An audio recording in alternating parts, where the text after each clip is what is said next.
При комплексном центре социального обслуживания населения успешно работают отделение временного стационарного соцобслуживания пожилых граждан и инвалидов и социальный приют для детей и подростков. К тому же здесь готовы протянуть руку помощи тем, кто оказался в сложной жизненной ситуации. С момента создания центра у него появились свои друзья-меценаты, в их числе и благотворительный фонд «Изгилек», с которым у центра сложились тесные дружеские отношения. В 2014 году фонд «Изгилек» оказал помощь подопечным комплексного центра в виде спортивного инвентаря. На этот раз благотворители уделили внимание сибайцам в рамках программы по оказанию помощи детским домам и приютам республики.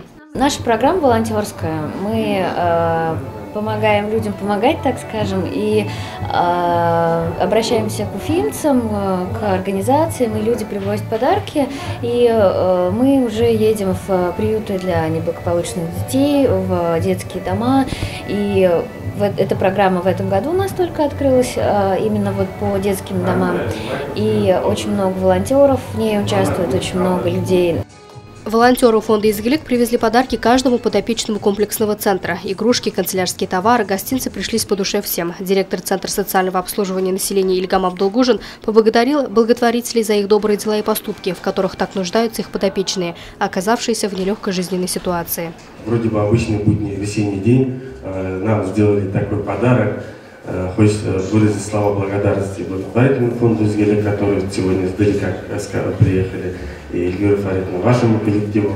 В этот день в Центре социального обслуживания населения Федерации международных шашек был организован турнир по шашкам. Ребята и пожилые с удовольствием приняли участие в соревнованиях. Меня зовут Оля, мне 8 лет. Я научилась собирать сама шашки. Что необходимо сделать, чтобы победить соперника? Играть. А как? Скажи нам, как нужно играть? Надо сначала собрать, потом ходить.